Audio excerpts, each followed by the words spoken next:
right, black and white sports supporters. Well, my goodness. USA Basketball has posted a roster for the U.S. Basketball Training Camp.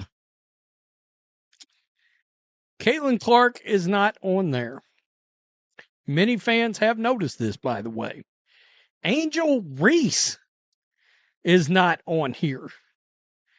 Oddly enough, the moment that roster dropped, everything exploded, and not in a good way. Caitlin Clark, the most electrifying name in basketball, was completely missing from Team USA's training camp list. And make no mistake, this wasn't some clerical error. This was a deliberate decision, a message sent loud and clear by Cheryl Reeve and the selection committee, and now the backlash is spiraling fast. Fans are demanding answers and getting nothing but silence, while the future of an entire generation of players hangs in the balance. This isn't just about a roster. This feels like a direct shot at the new era of the game. Reese is not on here. Oddly enough, no fans have noticed that. Funny how that is.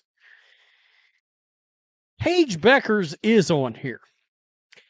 Now, Rhodes, does that mean Caitlin Clark's not going to make the team? I don't think that's what that means. I don't. I think, and maybe this would go for Angel too. Who the hell knows? I would think Angel has made this roster. All right.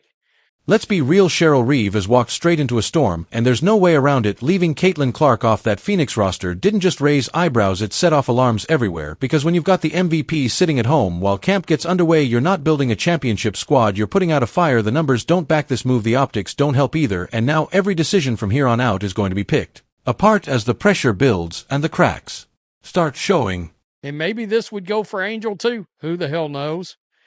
I would think Angel has made this roster. All right. But that line of thinking would also lead me to believe that Paige Bueckers fighting for her life right now. She's fighting for her life right now to make this roster. Let's take a look at this, folks. Guys, make sure you're subscribed. Make sure you're still subscribed to the channel. The U.S. Basketball Women's National Team announced today. On paper, this camp in Phoenix looks stacked. We're talking stars like Nafisa Collier, Sabrina Ionescu, and Aya Wilson. Big names, big resumes. But none of that mattered the second people realized who wasn't there, because all anyone could focus on was the absence of number 22. How do you host a major event and leave out the player who's brought millions of new fans into the sport? It doesn't add up, and it raises serious questions about what's really happening behind closed doors, because this kind of decision doesn't just spark debate, it lights a fire. I mean, when is this?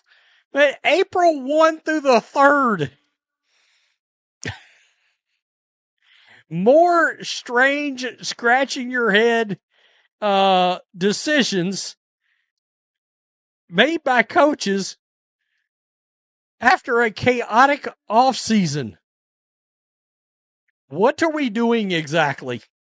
Stephanie White, looking at you. So, a lot of response here. Where's Caitlin Clark? A lot of, hey, yeah, what are we doing? And here's where it gets even more interesting. It's not just Caitlin Clark who got left out. Angel Reese didn't make the list either, but notice the difference in reaction. Fans aren't nearly as loud about that, and that contrast says everything. Clark has become the center of this entire conversation, while Reese has her own following. It's Clark's absence that feels like a statement. People are starting to wonder if the old guard is holding the door shut on the league's next wave of superstars, and that tension right now is impossible to ignore. Oh, a lot of response here. Where's Caitlin Clark? A lot of, hey, yeah, what are we doing? What the F? Don't piss me off. Where the hell is Caitlin? Why ain't Caitlin going to be there? I feel like Clark is already a lock. Where's Caitlin Clark? Damn, no CC. Boy, people saw this quick, fast, and in a hurry. Paige is there, but no Caitlin. No Caitlin Clark, no Aaliyah Boston. Aaliyah Boston Now this is where things stop being confusing and start looking suspicious. Paige Bueckers is on that list. Think about that for a second. While Caitlin Clark is watching from the outside, Paige Bueckers is getting the call for Phoenix, and that decision has people seriously questioning everything, because if you're comparing impact, production, and influence over the past year, this doesn't line up. It just doesn't, and when something this obvious doesn't make sense, it usually means there's something bigger going on behind the scenes. Hey, Caitlin Clark. No Caitlin Clark, nobody cares. Caitlin better make the final team. Shit, if she don't make the team, look out. The backlash will be gargantuan. Gargantuan. Now, here's the thing. Look, Asia's going to be on the team. Sabrina's going to be on the team. The names you know are going to be on the team, right? Caitlin was just in Puerto Rico. All these other, Kelsey Plum and all, they were just in Puerto Rico. I don't think they're. By choosing Paige Bueckers over Caitlin Clark, the committee didn't just make a controversial call, they put Bueckers in a tough spot. Now she's walking into a situation where she has to prove she belongs over someone many believe should already be there. That's a heavy burden for any young player, and it puts her directly in the spotlight for criticism. This isn't development, this is pressure at the highest level, and instead of letting her grow naturally, they've thrown her into a fire where she's expected to outperform someone who isn't even in the room. That name I just brought up, Sue Bird. Now, what is Sue Bird part of? The Yukon Mafia.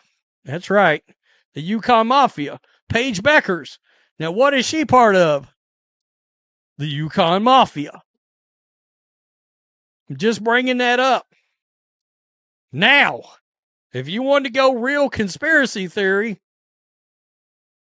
what if Caitlin Clark hasn't made this team?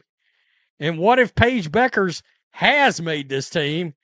And look, we all know after Caitlin Clark was just the MVP, holy hell.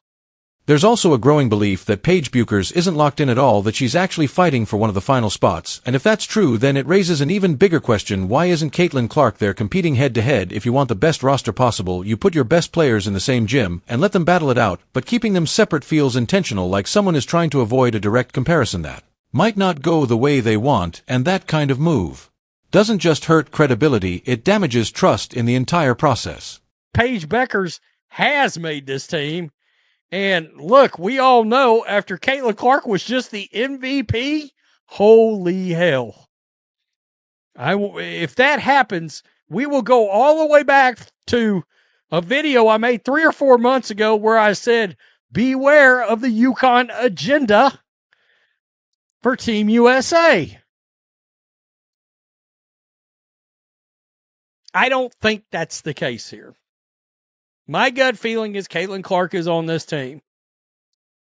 I would guess Angel Reese is probably on this team. All right.